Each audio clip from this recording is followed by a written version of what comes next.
안녕하세요. 여러분께 건강을 배송해드리는 건강택배입니다. 사과가 건강에 좋다는 사실은 다들 알고 있으실 것입니다. 하지만 얼마만큼 알고 계신가요? 단순히 사과를 먹는 것만으로는 사과가 제공하는 모든 영양소를 효과적으로 섭취할 수 없습니다. 딱 알고 있는 만큼만 건강해질 수 있습니다. 건강의 보호막이라고 불리는 과일 사과. 그 풍부한 영양소를 최대한 섭취할 수 있도록 사과의 효능, 효과적인 섭취 방법, 사과를 먹을 때 반드시 주의해야 할 점을 세세하게 알려드리겠습니다. 건강택배 지금 출발합니다. 사과의 효능. 사과가 함유하고 있는 다양한 영양소가 우리 몸의 건강을 위해 어떠한 효능을 발휘하는지 구체적으로 설명드리겠습니다. 가장 먼저 사과는 항산화 작용으로 유명한 과일 중 하나입니다. 사과에는 폴리페놀류라는 항산화 작용을 하는 성분이 풍부하게 함유되어 있습니다. 이 성분은 자유 라디칼을 제거하여 세포 손상을 예방하고 암 등의 질병 예방에 도움을 줄 수 있습니다. 그리고 사과는 소화기 건강을 개선하는 효과도 있습니다. 사과에는 식이섬유가 풍부하게 함유되어 있어 장 운동을 원활하게 하고 변비 예방에도 효과적입니다. 또한 사과에는 칼륨과 폴리페놀류가 함유되어 있어 혈관을 확장시켜 주기 때문에 혈압을 낮추는 효과가 있습니다. 사과는 콜레스테롤 수치를 개선하는 데도 탁월한 효능이 있는 과일입니다. 사과에는 식이섬유와 폴리페놀류가 풍부하게 함유되어 있어 나쁜 콜레스테롤 수치를 낮추는 효과가 있습니다. 또한 사과에는 비타민C가 풍부하게 함유되어 있어 우리 몸의 면역력을 강하게 만들어줍니다. 그로 인해 감기나 다른 바이러스와 같은 질병에 대처하는 데 도움을 줄 수 있습니다.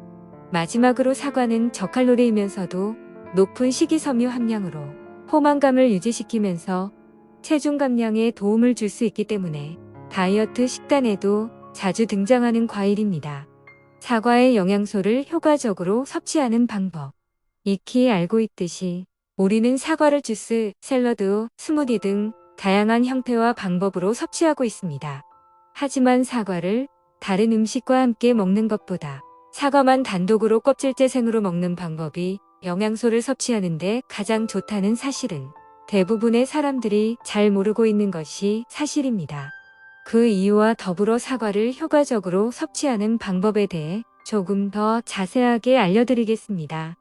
사과의 껍질 안쪽에는 식이섬유, 비타민C, 폴리페놀류 등의 영양소가 풍부하게 포함되어 있습니다. 하지만 많은 사람들이 사과를 껍질을 벗겨서 섭취하는 경우가 많습니다. 껍질을 제거하면 영양소의 대부분이 함께 제거되므로 껍질을 까지 않고 껍질과 함께 섭취하는 것이 좋습니다. 또한 사과를 섭취할 때는 가능한 많이 씹어서 먹는 것이 좋습니다. 사과를 씹을 때 아미노산과 카르보하이드레이트가 혼합되어 인간의 소화효소와 상호작용하면서 식이섬유를 효과적으로 분해해줍니다. 이렇게 분해된 식이섬유는 장내 미생물의 활동을 촉진시켜 장내 환경을 좋게 유지하는 데에도 도움을 줍니다. 또한 가능하면 사과를 새순으로 먹는 것이 좋습니다. 새순에는 사과의 효능을 더욱 향상해주는 성분인 사과 페니케이스와 사과 큐텐 등의 성분이 포함되어 있습니다. 마지막으로 사과를 섭취할 때는 가능하면 과일 단독으로 섭취하는 것이 좋습니다. 사과와 함께 탄수화물이나 단백질 등의 다른 음식을 함께 먹으면 소화기관에서 식이섬유가 충분히 효과적으로 분해되지 않고 넘어가게 되어 영양소의 흡수가 제한될 수 있습니다. 이와 관련된 여러 연구 결과를 찾아볼 수 있습니다. 2014년에 발표된 연구에서는 사과와 빵을 함께 먹는 것과 사과만 먹는 것의 영양소 흡수량을 비교했습니다. 이 연구에서는 사과와 빵을 함께 먹는 경우에는 식이섬유, 폴리페놀류, 비타민C 등의 영양소의 흡수량이 사과만 먹는 것에 비해 낮았다는 결과가 나왔습니다. 또한 이 연구에서는 사과와 빵을 함께 먹는 경우에는 빵이 식이섬유를 분해하는 데에 영향을 미쳐서 사과의 식이섬유가 충분히 흡수되지 않는 것으로 추정되었습니다. 또한 2017년에 발표된 다른 연구에서는 사과와 샐러드를 함께 먹는 것과 사과만 먹는 것의 영양소 흡수량을 비교했습니다. 이 연구에서는 사과와 샐러드를 함께 먹는 경우에는 식이섬유와 비타민C 등의 영양소의 흡수량이 사과만 먹는 것에 비해 낮았다는 결과가 나왔습니다. 그리고 이 연구에서는 샐러드에 들어있는 식물성 섬유가 사과의 식이섬유와 경쟁하여 흡수를 더욱 어렵게 만드는 것으로 증명되었습니다. 다양한 연구 결과에서도 증명이 된 것처럼 다른 음식과 함께 먹지 않는 것이 사과의 영양소 흡수 측면에서는 가장 좋은 방법입니다. 사과를 섭취할 때 주의해야 할 점. 사과를 섭취할 때는 다음에서 알려드리는 몇 가지를 주의해야 합니다. 먼저 사과 씨앗은 함유된 시안화물 때문에 대량으로 섭취할 경우에는 소화기 문제를 유발할 수 있습니다. 따라서 사과를 먹을 때에는 씨앗을 제거하여 먹는 것이 좋습니다. 그리고 사과는 냉장보다는 상온에서 보관하는 것이 좋습니다.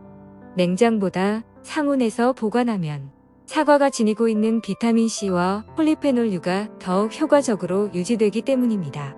알러지가 있는 사람은 사과를 섭취할 때 주의해야 합니다. 사과는 과일 중에서도 알레르기 반응이 가장 많이 발생하는 과일 중 하나입니다.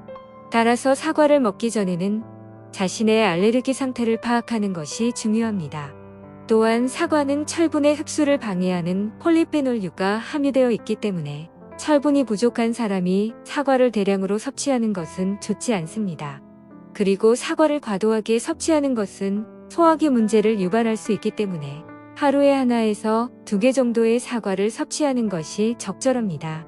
마지막으로 사과의 껍질에는 농약 성분이 남아있을 수 있으므로 반드시 깨끗하게 씻어서 사과를 먹어야만 합니다.